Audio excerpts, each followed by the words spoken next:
풀릴 줄 모른다. 추락하는 전셋값, 그 값도 제대로 받지 못해 울상인 서민들. 빚을 갚기 위해 기업들이 팔려고 내놓은 부동산도 좀처럼 팔리지 않고, 기업체들, 보유 부동산들을 대량 지금 매물로 내놓고 있는데요. 지금 현재 공식적으로 지금 조사된 내용만 해도 30조가 넘는 규모입니다. 외국인 매수를 유도하기 위한 각종 정책들에도 투자는 이루어지지 않고 있는데, 추락하는 부동산 경기 어디로 가는가? 침체된 부동산 되살릴 길은 없는가? 월요기획에서 진단합니다.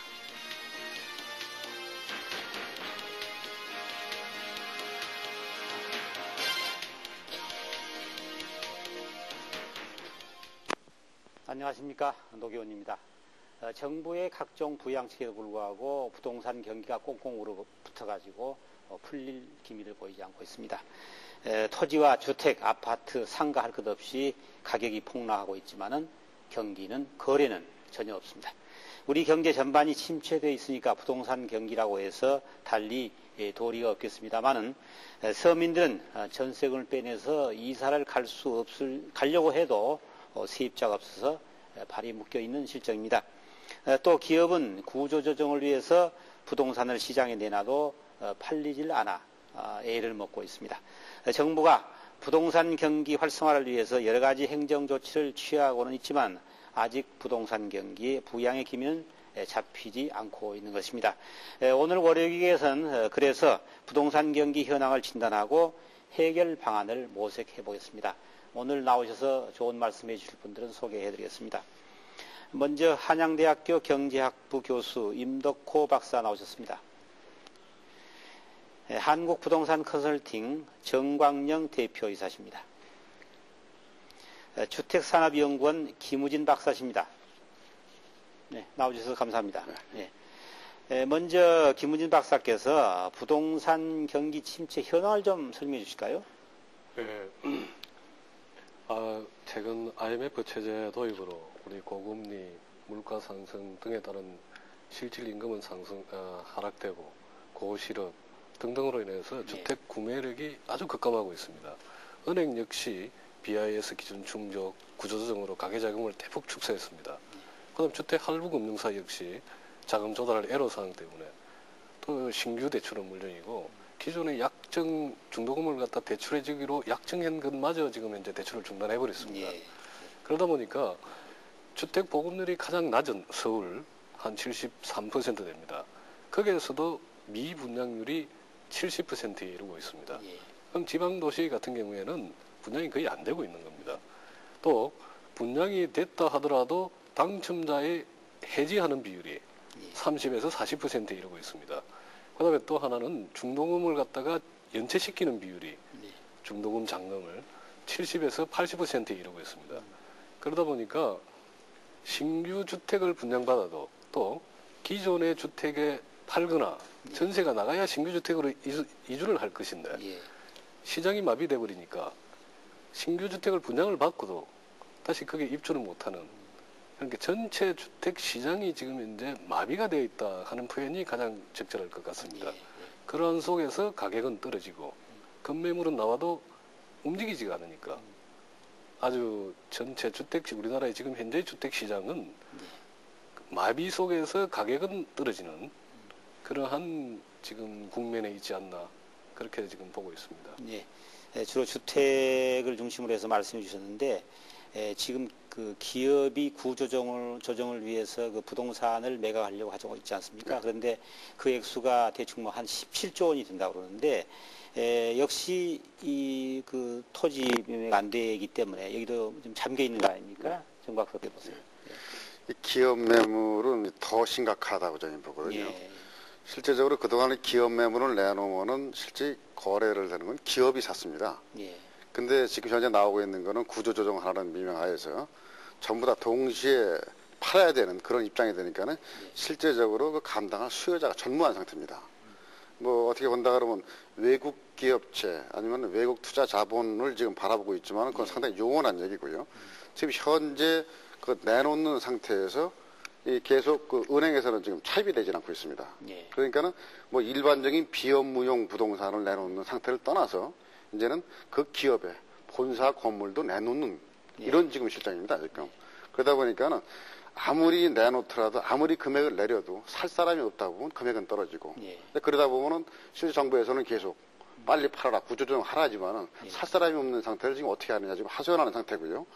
이런 제일 중요한 상태는 실제 팔로가 없이 무조건 팔아라 하는 상태에 그런 좀 앞뒤가 안 맞는 지금 현상이 지금 나와 있고요. 이게 또 일거에 나왔다는 이런 상태로 해서 몽땅 쏟아져 나오고 어떻게 뭐 여기도 거의 아사 상태 이런 상태를 좀 봐야 되겠죠.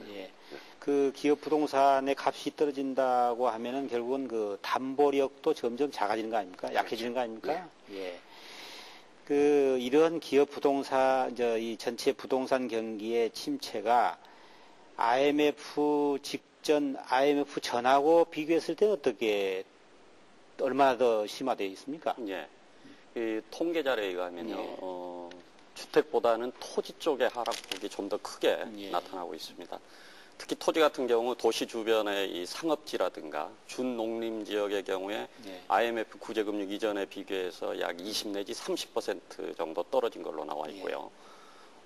주택의 경우도 전국 평균치를 볼 때 매매가는 IMF 구제금융 이전에 비해서 6.1%, 그 다음에 전세가는 10.4% 하락한 걸로 현재 조사되고 있습니다. 그리고 서울하고 신도시 이쪽의 아파트 매매가는 약 한 16% 정도 하락한 걸로 되어 있습니다. 그러나 어디까지나 이거는 거래가 이루어진 어떤 평균치에 불과하고요. 실제로는 지금 금융기관에서 쏟아져 나오거나 즉 담보부작으로 쏟아져 나오는 급매물이라든가 또 개인이 급히 팔아야 될 물건들 이런 것들은 30 내지 40% 하락한 가격으로 내놔도 현재 거래가 잘 안 이루어지고 있습니다. 이것은 바로 피부로 느끼는 부동산 가격 하락폭은 통계치보다는 훨씬 크다. 바로 이렇게 말씀드릴 수 있겠습니다. 지금 그러니까 정부 쪽에서는 이렇게 부동산 경기가 침체되니까 몇 차례에 걸쳐서 부양책을 발표하지 않습니까? 그래서 예컨대 부동산 그 세제를 개편한다 할지 또 그린벨트를 뭐 재조정한다 할지 여러 가지 그동안에 그 부양시킬 만한 그런 이 요인들을 만들어 줬음에도 불구하고 이렇게 그 부동산 경기가 미동도 안 하는 이 원인은 어디 있다고 보십니까? 우선 결론부터 이야기하자면은 부동산에 대한 수요보다는 공급이 지나치게 많다는 이야기입니다. 그렇다면 왜 수요는 줄고 공급은 지나치게 늘어나고 있는가? 그걸 우리가 간단히 이야기하자면은 우선 수요가 주는 측면은 아마 대량 실업을 우선 들 수 있겠고요. 대량 실업이 발생하니까 국민 소득이 줄고 소득이 줄다 보니까 당연히 부동산에 대한 수요가 줄 수밖에 없습니다. 두 번째는 고금리를 들 수 있겠습니다. 즉 고금리 하에서 사람들이 돈 있는 사람들이 금융 상품에 집어넣었을 때 20% 이상 가는 이 고수익이 나타나는데 지금 전혀 그 확실성이 없는 또 현재 떨어지고 있는 부동산에 돈을 넣어놓을 이유가 없다. 바로 이런 측면이 있기 때문에 주택이나 토지와 같은 부동산에 대한 수요가 적을 수밖에 없다. 이렇게 말씀드릴 수 있고 또한 전체적인 경기 침체로 인해서 기업의 투자가 위축되기 때문에 그에 수반해서 당연히 부동산에 대한 수요도 줄 수밖에 없다. 이렇게 볼 수 있겠습니다. 또 다른 한편으로 공급이 왜 이리 과잉 상태냐. 뭐 이건 첫 번째로는 이제 기업의 도산이라든가 구조조정에 의해서 매물이 쏟아지는 걸 들 수 있겠고요. 두 번째로는 이제 부동산 가격이 폭락하기 때문에 담보물로 잡고 있는 이 금융기관의 이 부동산, 이 감정 가격이 떨어지고 이로 인해서 이제 경매 물건들이 나오니까 공급이 늘어날 수밖에 없고요. 또 대량 실업에 의해서 지금 소득이 주니까 가계 소비에 필요한 이 가계 자금 확보 차원에서 부동산이 나오거나 혹은 줄여서 가는 이런 추세고요. 또 금리가 높다 보니까 그건 역설적으로 이야기하면 부동산을 갖고 있는 것 자체가 금리를 발생시킬 수 없는 기회비용의 개념이 들어갑니다. 쉽게 이야기하면은 그걸 팔아서 은행에 넣어놓는다면 그만큼 이익이 생기는데 갖고 있는 것 자체가 지금 값이 떨어지니까 금리는커녕 지금 대단한 손해를 보고 있다 이겁니다. 그러니까 자꾸 매물은 증가할 수밖에 없지 않느냐. 이런 측면에서 공급은 뭐 과다하게 지금 늘어나고 있고 수요는 위축되고 그러니 자연스럽게 값이 폭락할 수밖에 없는 이런 구조적인 악순환을 보이고 있습니다. 정광래 대표께서 좀 추가해 주시죠. 뭐 제일 중요한 게 뭐 고금리도 지금 다 말씀 좀 하셨는데요. 그동안에 우리나라가 전부 다 IMF 이전에 전부 중산층이라고 지금 다 자부를 했었거든요. 그렇죠. 한 80%가 예. 자기가 중산층이라고 자부하고 있었죠. 근데 한 4, 5개월 사이에 실제적으로 지금 현재 중산층이 거의 사라진 상태가 됐거든요. 예.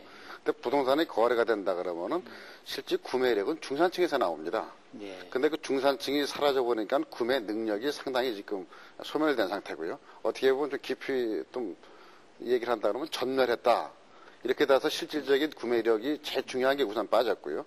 그리고 지금 그 부동산 시장 현 상황이 계속 조금 있으면 멈추겠지 하던 상태가 지금 지속적으로 계속 내려가는 상태가 되니까는 자금력을 가진 잠재 수요도 좀 대기 상태다.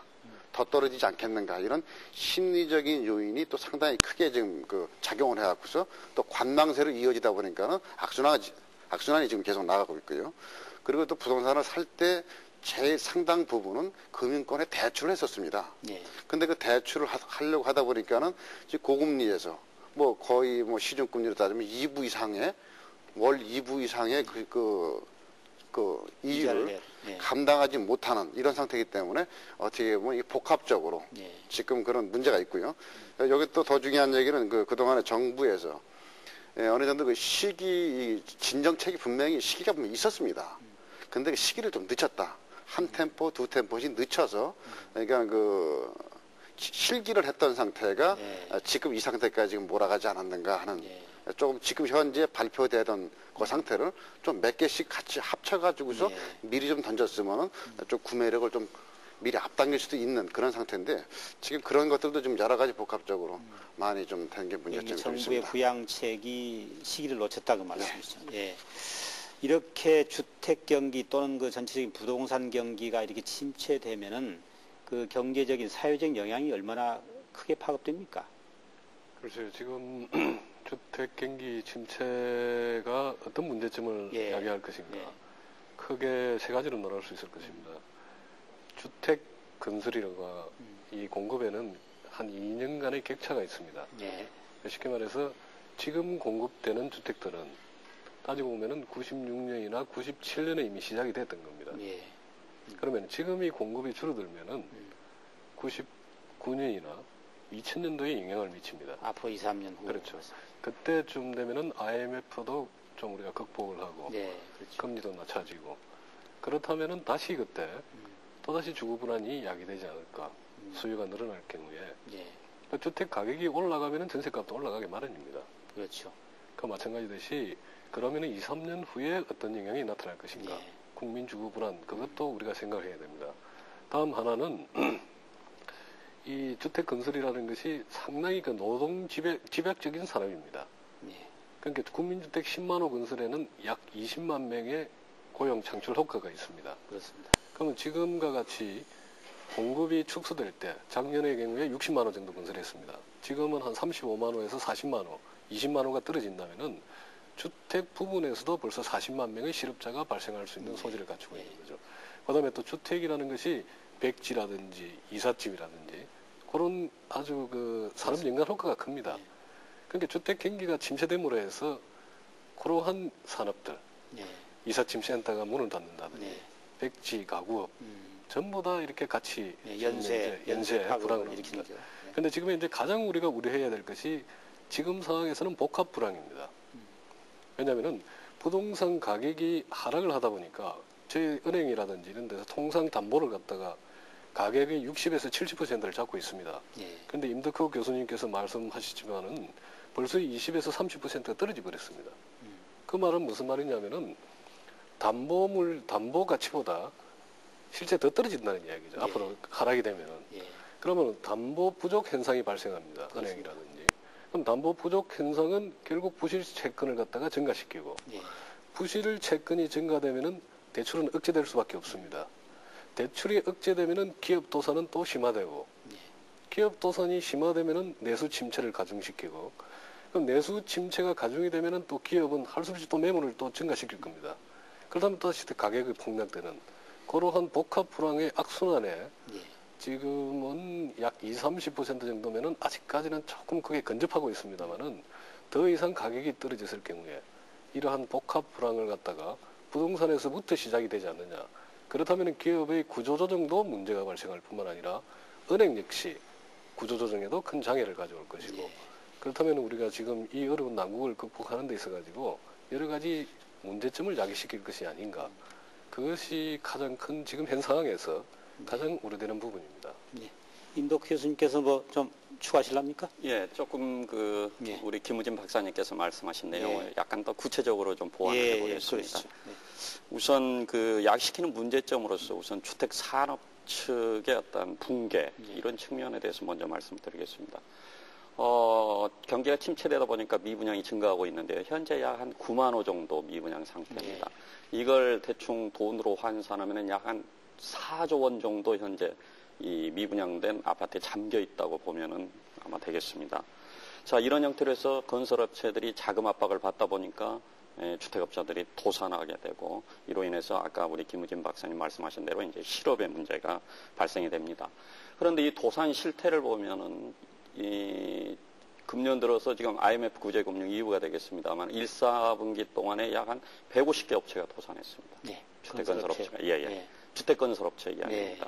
작년 동기간 동안에 44개 업체가 도산한 것에 비하면 3배 이상의 지금 도산 이런 실태를 보이고 있습니다. 이 부분은 어떤 의미를 갖는가는 우리 김우진 박사님이 말씀하셨기 때문에 더 이상 생략을 하겠습니다. 다음으로 소비자 측면에서 우리가 볼 수 있는데요. 이제 주택 경기가 침체됨으로써 주택 가격이 떨어지고 전세 가격이 떨어짐으로 인해서 지금 주택을 소유한 사람들이 이 전세 가격을 내줄 수가 없는 이런 상황입니다. 예, 돈을 받아서 빼줘야 될 텐데. 빼줘야 되는데 빼줄 수가 없는 상태. 거기다 보태야 되죠. 집주인이. 그렇죠. 보태야 되는데 지금 이 떨어져 버렸기 때문에 지금 그런 문제는 이제 바로 어떤 문제를 야기시키느냐. 우리 국민들의 거주 이전의 자유 자체가 지금 거의 박탈되는 또 이로 인해서 지금 아마 법적인 문제까지 가야 될 이런 심각한 문제를 야기시킬 수 있다고 보고요. 또한 미분양 이런 증가 문제는 아까 말씀드린 대로 주택업체가 도산하기 때문에 이미 분양에 청약 신청해가지고 계약한 사람들이 제때 입주를 못함으로써 지금 건설업체들과 하고 이 소비자들 특히 청약했던 소비자들 사이에 지금 법적인 문제가 이게 상당히 심각한 양상으로 나타날 것 같고요.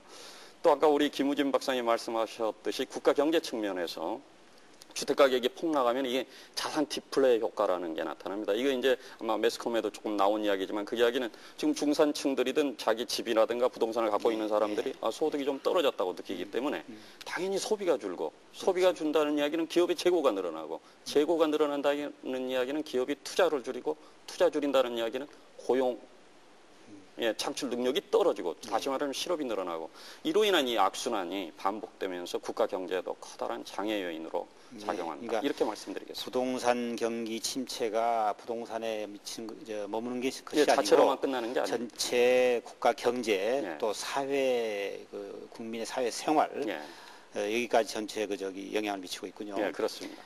그럼 여기서 이 정부의 이러한 경기 침체에 대한 정부의 어떤 대책이랄까 이런 걸 이 건설교통부 이향렬 차관보로부터 들어봤습니다. 여기는 최영식 기자가 인터뷰를 했습니다. 같이 보시죠.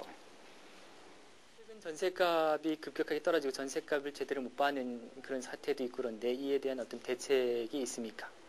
왜 전세 가격이 하락하느냐 하는 문제는 아시다시피 실질 소득의 감소를 해가지고서 주거비 부담이 많아지는 그런 현상도 있고 또 주택 규모의 축소에 따라 가지고서 이사를 좀 하고 싶다 하는 그런 현상이 해가지고서 몇 가지 요인이 해가지고서 주택 전세 가격이 하락되고 있는데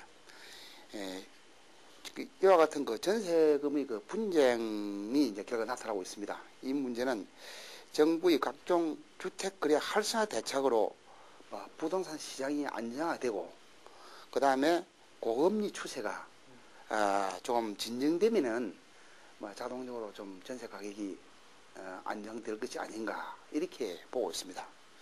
그런데 전세 가격에 대해서는 정부가 직접적인 지원은 현재 제도상으로는 거의 없습니다.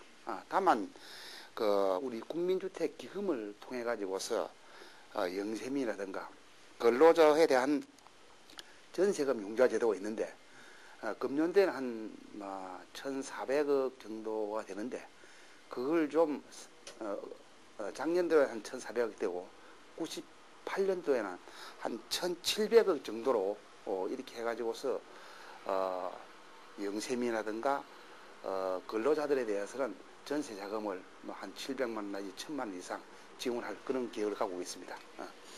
정부에서 지금 구조조정을 촉구하고 있고요. 기업들도 구조조정을 하려고 노력을 하고 있지만은 그 부동산 매각이 제대로 안 된다든지 부동산 시장의 그 어떤 경기 침체로 인해서 상당히 어려움을 겪고 있는 걸로 알고 있는데요. 이에 대한 뭐 대책은 있습니까? 그래서 이것을 좀 원활히 거래를 활성화하고 또 정부가 좀 구입을 해주기 위해서 몇 가지 그 제도적인 장치를 한 바가 있습니다. 종전에 이제 토지거래 허가 신고제 이것을 이제 한 20일쯤 되면 뭐 전면적으로 다 해결할 계획이 있고요. 그 다음에 이제 택지 소유 상한제를 폐지하고 그리고 96년까지는 개발 부담금을 일시적으로 부과를 하지 않고 그 다음에 그 이후에는 현재 개발 부담금을 50%까지 하도록 되어 있는 것을 25%로 줄이는 그와 같은 조치도 할 계획입니다. 그 다음에 외국인에 대한 국내 토지 취득 제한을 전면 철폐해버리고 또 외국인들이 우리나라에 와서 토지 개발 공급을 하든 토지 임대를 하든 이와 같은 시장 개발을 적극적으로 할 계획입니다. 지금 이렇게 그 부동산 경기 침몰이라고 할까 이게 거의 거래가 안 되는 이게 언제까지 갈 거로 예측을 좀 하고 계십니까? 좀 어려운 질문 같은데. 그것은 참 답을 좀 하기 어려운데 하나의 전제 조건이 그 환율이 좀 안정이 되고 그 다음에 그 금리가 좀 내려가고 일차적으로 금리가 내려가야 됩니다.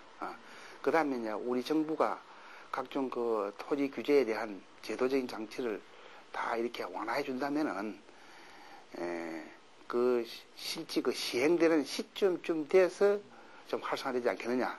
그러면은 그 시기가 올 연말이 될 수도 있고 또明년이 될 수도 있고 어떤 경제 구조 전반하고 관련돼 가지고서 부동산 시장이 돌아가는 거지. 어느 한 개만 가지고는 그것이 이제 딱 분명히 예측한다는 것은 좀 어려운 문제입니다.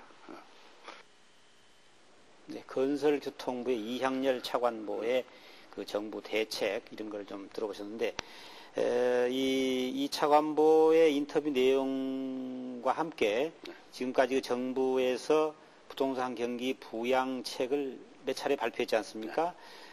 그런 것들이 갖는 어떤 문제점이랄까 평가를 좀 해주셨습니까, 정 사장님께서? 전반적인 상태는 상당히 잘한다 이렇게 볼 수가 있겠지만요. 저희가 봐서는 이제 우리나라의 제일 그 문제점이 됐던 게 실제 우리 IMF가 시작되고서 지금 현재까지의 기간 동안에 설상가상이라는 그 좀 표현을 합니다. 그 기간 동안 실질적으로 그 무정부 상태였었거든요. 어떻게 보면요. 그래서 그 어려운 상태 내에서 이 빠른 그 조치를 취해야 되는데 실질적으로 책임자가 없었습니다. 그동안에 정부 측에서도요. 실무국 쪽에서도 그 어떤 결과를 내려고 해도 실제 장관이 바뀌어버리는 꼴이 돼버리니까 실제 도장을 찍어주지 못하는 이런 그 좀 아쉬운 상태가 상당한 기간이 좀 흘렀습니다. 그러다 보니까는 실제 신정부가 들어오고서 그 이후부터 지금 이게 이 완화책이 계속 나왔거든요. 지금 솔직히 상당히 많은 상태가 나왔지만은 이게 좀 시기가 좀 늦었다는 얘기하고요. 또 그러면서 부처 간의 이익 때문에 같이 빨리 융화가 되지 않았다.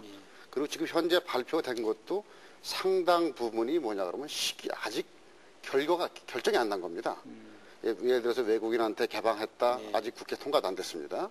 이런 상태 되니까는 방침만 발표됐을 그렇죠. 뿐이고 말만 나왔지. 실시가 안 되고 있죠. 그래서 그 기간 동안 4, 5개월 동안 기간 동안에 하루가 늦으면 저는 이런 얘기를 했습니다. 하루 외국인한테 투자 기간이 늦는다 그러면 1억 불씩 손해 본다. 그만큼 떨어지니까 시기를 좀 빨리 당기자 하는 얘기도 저는 많은 건의를 했었는데 결과적으로 그런 문제들 어떻게 보면 사후 약방문이 좀 많이 나왔다.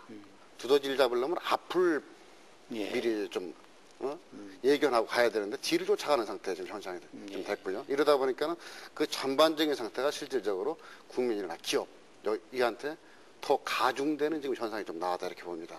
물론 지금 현재 하고 계시는 그 상태는 전반적으로 분명히 잘 하신다. 이전에 비하면 상당히 빠른 발표를 지금 하고 있지만은 조금 더 청문회보다도 공청회를 많이 반다든지 해서 실질적으로 피부에 와닿는 정책을 이런 시간을 걸리죠. 특별법이라도 제정해서 이 부동산 정책은 좀 빨리빨리 그 진행될 수 있는 그런 상태가 좀 나왔으면 하는 바람입니다. 네, 김은진 박사 어떻게 보십니까?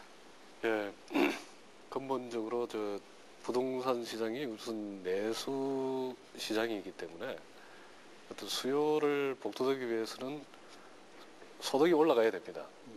소득이 올라가야 되는데 지금 현재는 소득이 올라가기는 힘든 실정이고, 그러면 소득을 올리는 대신에 국가에서 보조해주는 방법이 있습니다. 예.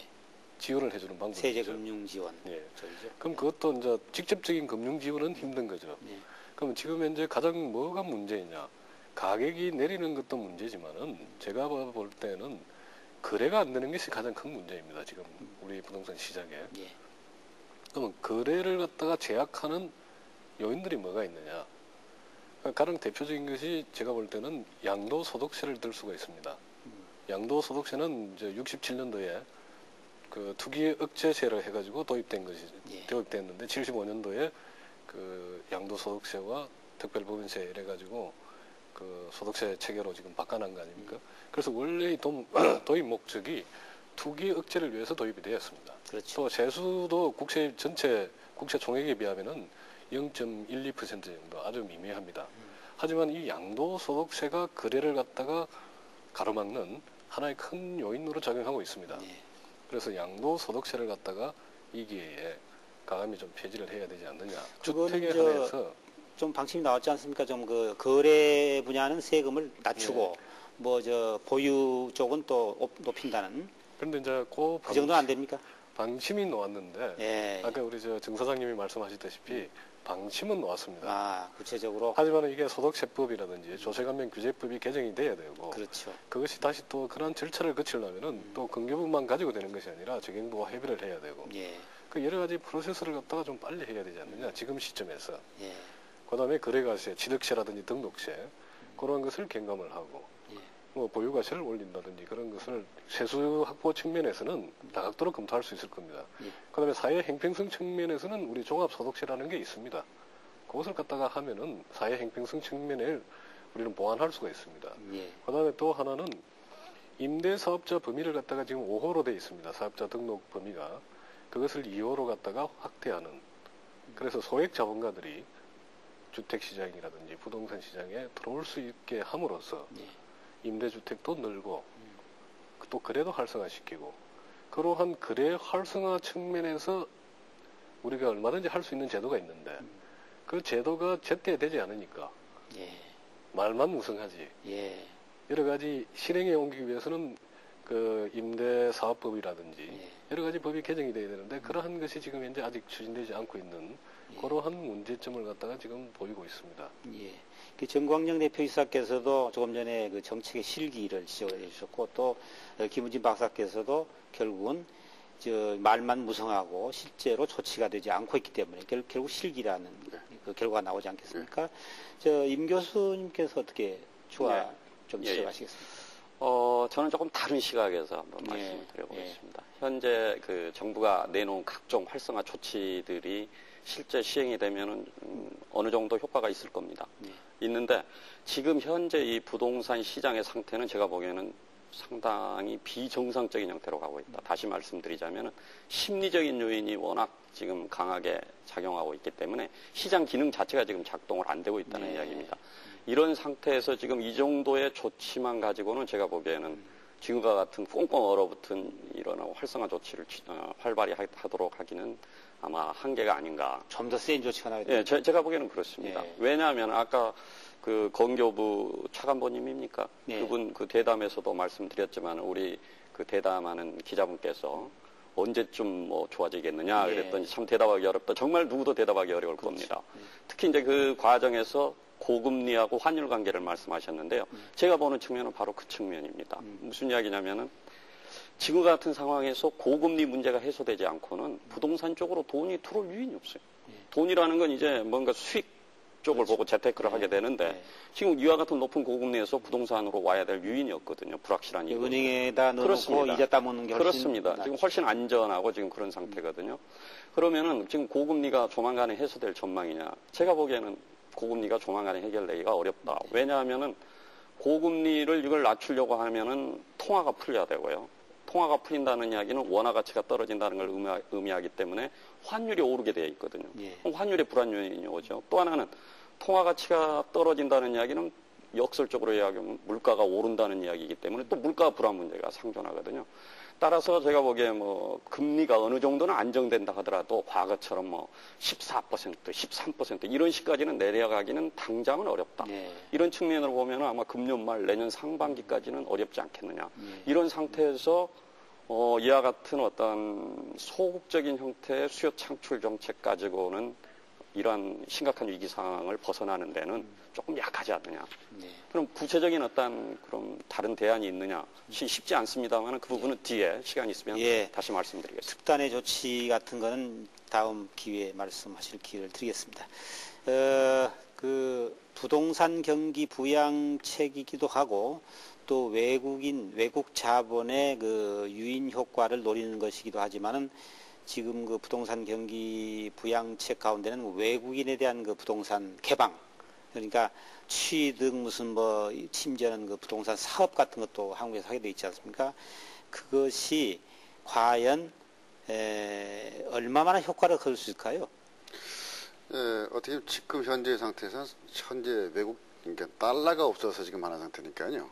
그 상당히 좋은 그 결과는 나올 거라고 보지만은. 지금 그 외국인에 대한 부동산 완전 시장 개방도 아까 전자에 말씀드린 거 아주 시기가 상당히 좀 늦었습니다. 아직도 지금 6월 정도 돼야지 아마 그 법으로 실효될 거라고 제가 보거든요. 그러다 보니까 지금 이게 외국인들이 자금 돈에 우리가 필요한 건 맞는데 어떤 상태가 되냐 그러면 지금 현재 우선 지금 급한 건 우리가 지금 현재 당장이 급하거든요. 기업체들이 필요한 게 기업체 부동산이 처분하려고 그러면 외국 자본이 들어오는 시간이 아무리 빨라도 6개월에서 1년 이상이 걸립니다. 그렇겠죠. 개발 쪽으로 간다 그러면 2년, 3년도 볼 수가 있거든요. 그러면 실제 상당히 요원한 상태거든요. 그리고 또 외국 그 투자자들이 우리나라 국내 시장을 지금 바라보고 있습니다. 그렇죠. 근데 지금 굉장히 불안하게 바라보고 있거든요. 아, 기다리면 더 떨어지지 않겠는가. 그렇겠죠. 이런 상태가 돼버리니까는 우선 외국인한테 완전 개방한 것도 좋지만은 이거를 정확한 제대로 돈을 받아들이기 위해서는 내수가 먼저 돼야 됩니다. 지금 현재 내수 시장이 얼어붙은 상태에 외국 자본이 들어올 이유는 없다. 그래서 이게 지금 제일 현재 문제고요. 그리고 이 외국인들이 지금 우리가 가지고 있는 부동산의 관점이 상당히 변해야 되는 게 외국 투자가들이 부동산을 보는 관점은 철저한 수익성 논리입니다. 예를 들어서 100을 투자했으면 1년에 10 이상이 나와야 된다. 근데 실제 우리가 가지고 있는 부동산 소유 개념 자체는 실제 향후 장래 가치를 보는 거지. 100을 투자해서 지금 평균적으로 연 3 이상이 안 나옵니다. 지금 건물들이라든지. 근데 그게 그 정도의 금액이 지금 상당히 거품도 있지만은 상당히 조정이 좀 돼야 되겠다는 상태가 있고요.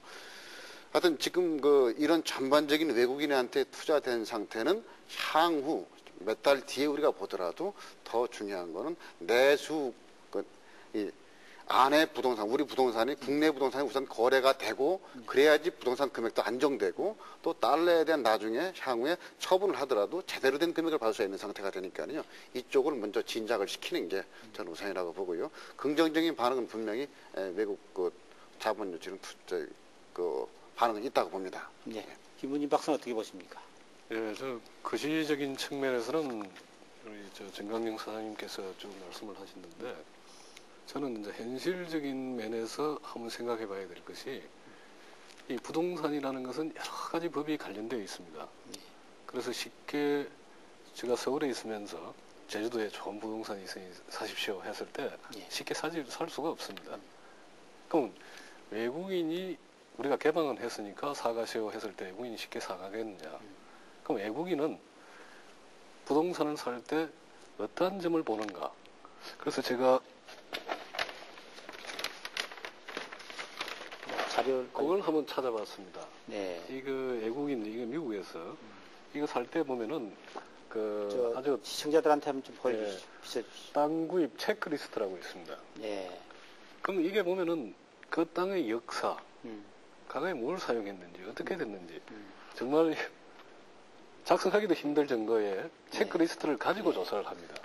그러면은 과연 우리가 개방을 했을 때 그 사람들한테 이러한 정보를 갖다가 만들어가지고 제공을 하면서 자, 이 땅은 괜찮다, 수익성이 있다라든지 그러한 자세가 돼 있는지 그냥 개방만 해놨을 뿐이지 너가 와서 알아서 찾아봐라. 지금 그런 상태거든요. 그래서 지금 현재 저희들이 개방하고 지금 현재 외화가 필요합니다.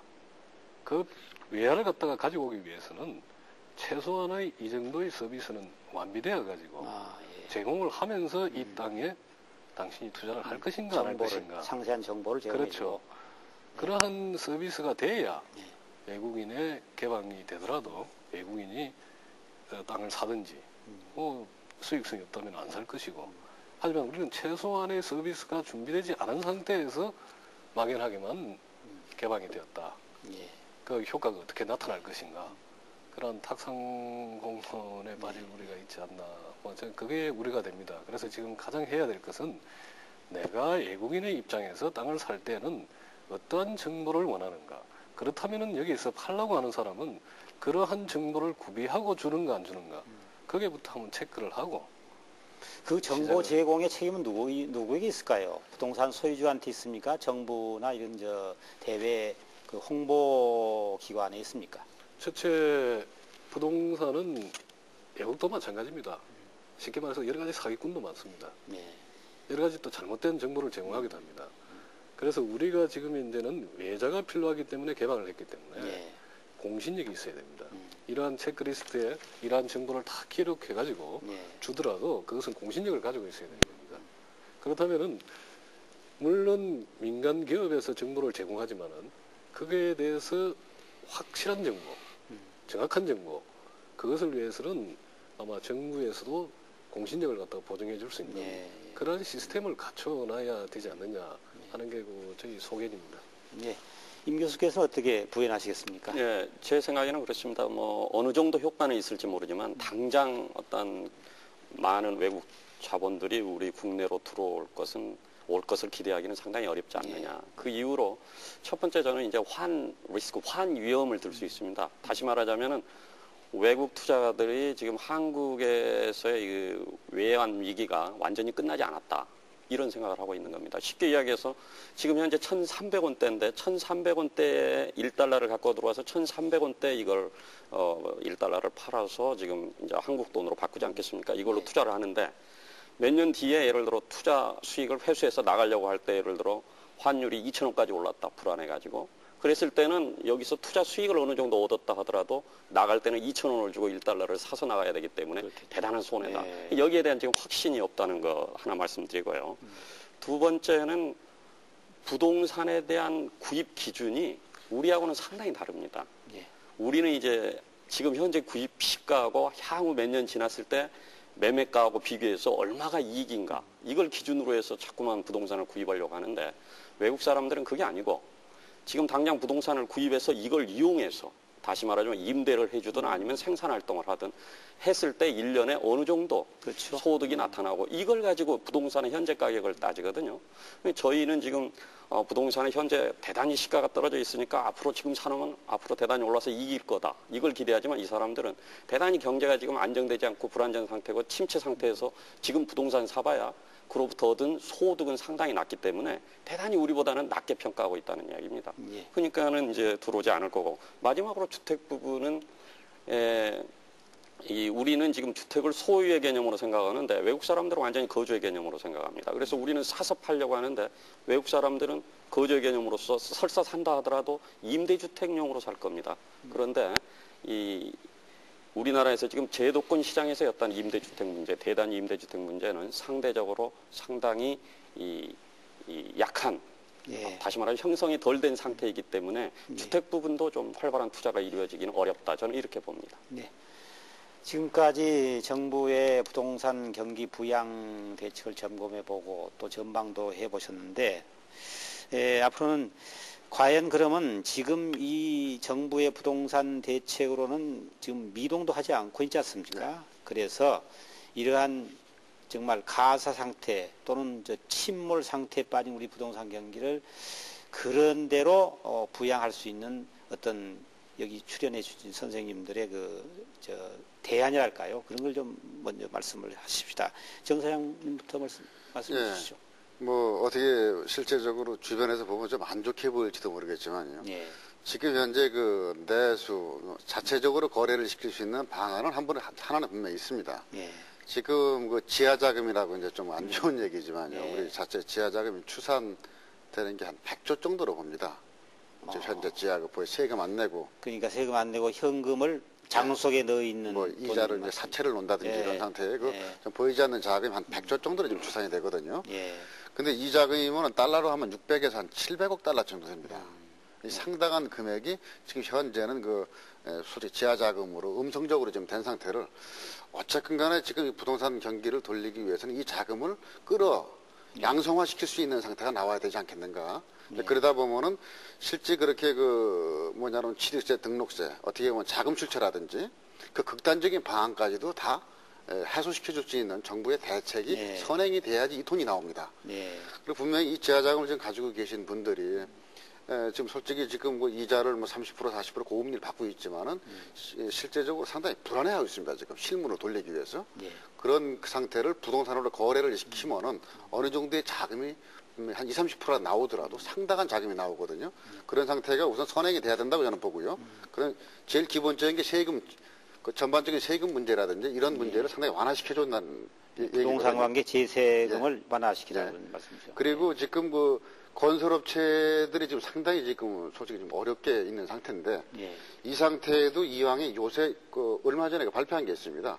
기업의 구조조정할 때 파른 부동산은 등록세, 취득세 면제시켜주겠다. 100%. 그래서 양도소득세 5년 동안 50% 감면시켜주겠다. 이런 조치를 한 발 더 띄워서 기존의 주택건설업체한테 지금 미분양되고 자꾸 해약되는 상태에도 그런 조건을 한번 제시켜준다 그러면은 그렇게 많은 해약도 안 나올 거라고 봅니다. 그리고 건설업체도 어느 정도 소생할 수 있는 상태가 나오지 않겠는가. 이런 지금 현재 정부에서 나올 수 있는, 해줄 수 있는 방법이 솔직히 민에서는 거의 없습니다. 지금. 정부에서 적극적으로 실질적인 밑에 돌아가는 상황에서 조금 안 좋더라도 우선 돈을 돌리기 위해서 또 어려운 상태를 좀 살리기 위할 수 있는 방법이 이런 실질적인 방법이 같이 병행돼야 되지 않겠는가 하는 생각이 납니다. 이 정광영 대표께서는 지하자금, 숨어있는 지하자금을 부동산 쪽으로 유인할 수 있도록 그렇게 이제 여러 가지 제도를 강구해야 된다는 거하고, 그 다음에 부동산 세금 쪽에 완화책을 건의를 하셨는데, 그 다음에는 김우진 박사께서는 어떤 아이디어를 좀 내주실랍니까? 지금 우리 정광영 사장님께서 말씀하신 것은 상당히 단기적으로 효과가 있는 거라고 저는 생각을 합니다. 우선 급하니까. 급하니까. 그건 조치가 필요하겠죠. 하지만 지금 시기에서는 어떤 정책의 파라다임을 좀 바꿔야 되지 않느냐. 이걸 통해 가지고 제가 부동산 전반에 대해서는 저는 다루지 않습니다. 저는 주택 부분에 한정해서 말씀드리면은 주택 금융이 이제 선진화돼야 되지 않느냐. 이제 과거에 같이 부모가 전세금을 주고 집을 사주고 하는 시절은 이제 핵가족 시대 때 끝나지 않았느냐. 그렇다면은 금융기관에서 모기지를 도입한다든지 그러한 제도로 시스템이 이제 바뀌어야 되지 않느냐. 그것을 지금 이 기회에 가장 조속히 설립을 해야 되죠. 금융기관에서 바로 주택 투자를 하는 말씀. 그렇죠. 모기지. 주택 투자를 하자는 것이 아니라 소비자가 주택이라는 것은 항상 필수품입니다. 한 대씩은 있어야 되지 않습니까?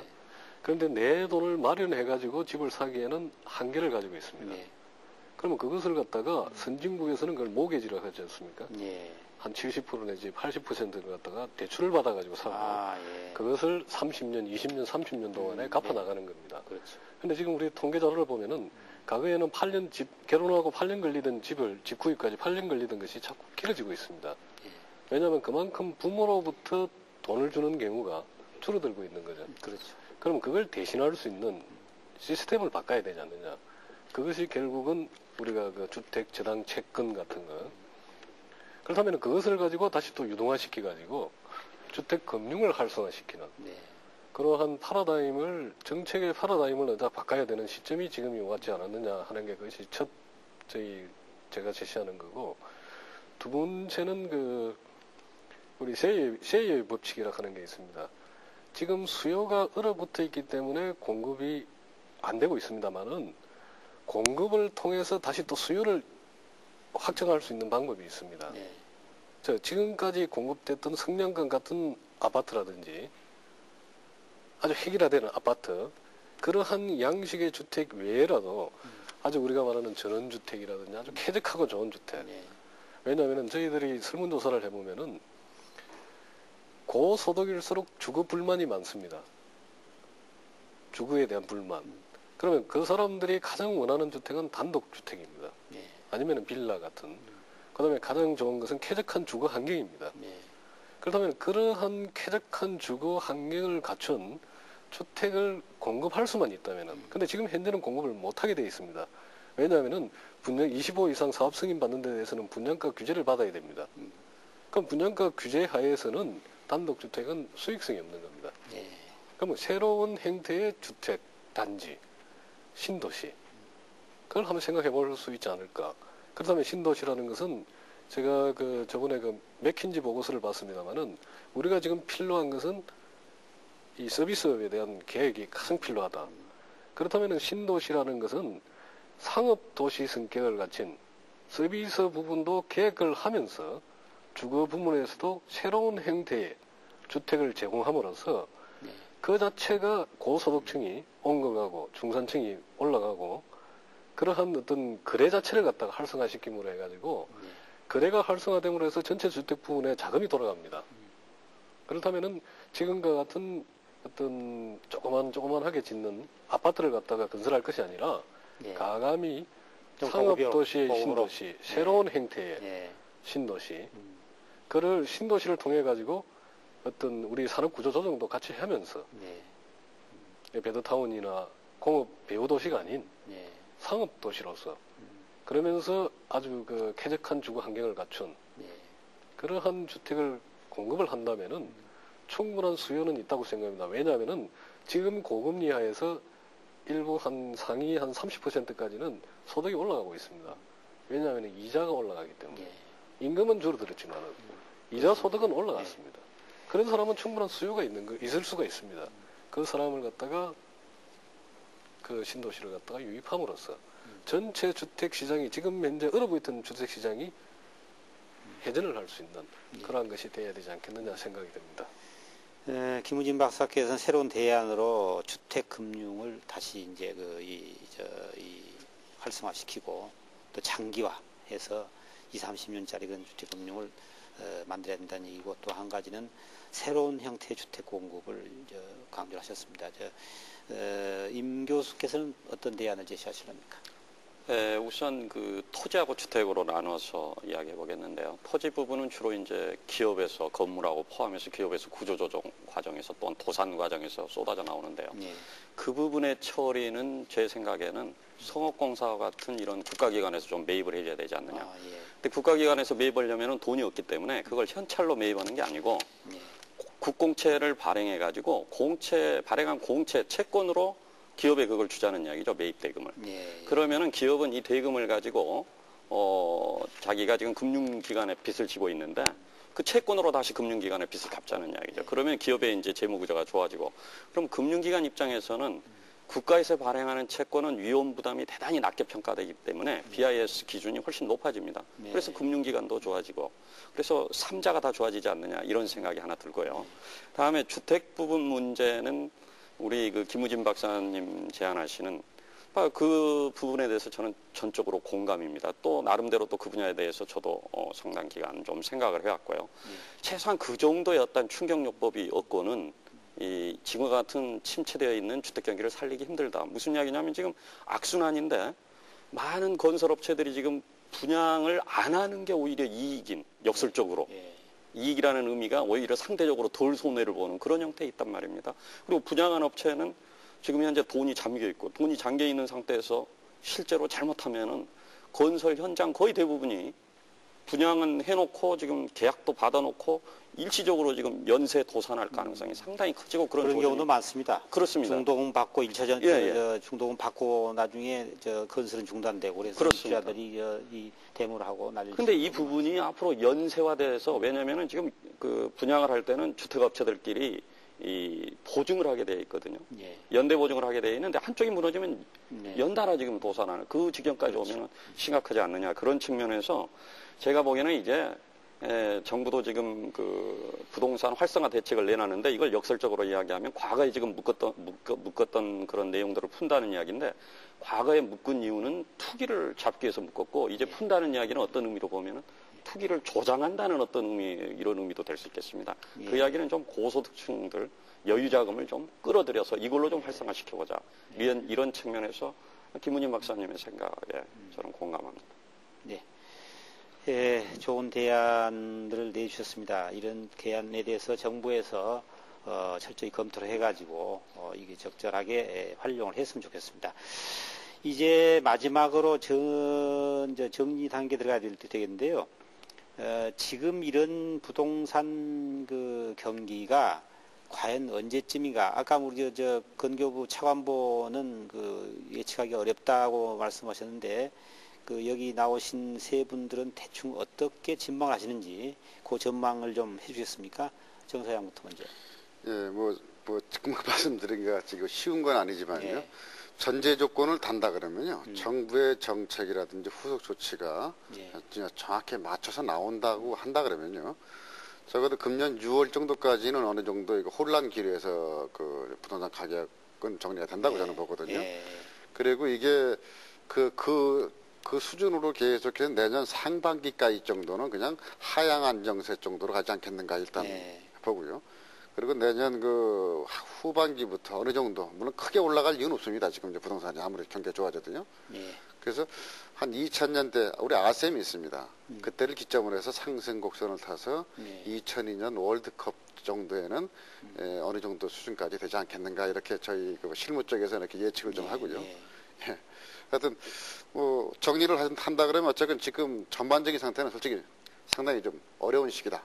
어떻게 보면 전쟁 중이다 이렇게 봅니다. 그래서 전쟁 중에서는 병장이 왕입니다. 그러니까 실무를 하시는 정책 하시는 분들한테 권한을 대폭 이양시켜 주셔서 빠른 그 조치가 좀 나와서 활성화될 수 있었으면 좋겠습니다. 예. 김은진 박사는 어떻게 보십니까? 저도 이 기간을 예측한다는 건 상당히 힘들겠지만은 지금과 같은 추세로 나간다면은 오히려 2, 3년도 갈 수 있지 않을까 저는 생각하고 있습니다. 왜냐하면 복합 불황으로 넘어가기 시작해버리면 그것을 회복하는 데는 상당한 시간이 걸립니다. 그래서 이제 지금의 어떤 조치가 나와야 되지 않느냐. 그것이 나오지 않고 복합 불황으로 더 30% 이상으로 떨어져 버리면은 그때부터는 아마 감당을 할 수 없지 않나. 저는 그렇게 생각하거든요. 방침이 빨리 조치로서 효과를 발휘해야 된다 그런 말씀이죠. 임 교수님. 저 역시 정부가 이대로 둔다면은 만약 어떤 조치를 취하지 않는다면은 상당히 비관적으로 봅니다. 그러나 정부가 지금 조치를 취하려는 노력을 하고 있기 때문에 지금과 같은 그런 추세의 그 하락폭은 좀 둔화되지 않겠느냐. 그러나 제가 보기에는 최소한 내년 상반기까지는 그래도 하향 안정 추세로 가지 않겠느냐 이렇게 봅니다. 그 이후에 어떤 기대를 할 수 있겠는데 결국은 고금리가 얼마나 진정되느냐 이거하고 맞물려 있다고 보겠습니다. 임 교수님 말씀대로라면 금리가 안정이 돼야 결국은 이 부동산도 어떤 그 경기가 활성화될 것이다 이런 말씀인데 결국은 금리가 안정이라는 것은 환율이 안정돼야 되고 환율 안정이라는 것은 결국 우리 경제 전체가 어떤 정상을 찾아야 된다는 그런 말씀 같습니다. 그렇습니다. 좋은 말씀 감사합니다. IMF 관리 체제 아래서 우리 경제 전 분야에 걸쳐서 거품을 걷어내는 진통이 아직도 계속되고 있습니다. 부동산 경기도 마찬가지입니다. 부동산 경기가 너무 침체하는 것은 바람직하지 않지만은 그렇다고 해서 부동산이 다시 투기의 대상으로 부상하는 것은 경계해야 될 줄로 압니다. 부동산 가격의 지나친 거품 때문에 우리 산업이 겪어야 했던 어려움이 다시 재현돼서는 안 되리라고 생각이 됩니다. 단기적인 부양책보다도 장기적이고 안정적인 안정책이 가장 바람직하다고 생각이 됩니다. 오늘 월요기획 여기서 모두 마치겠습니다. 감사합니다.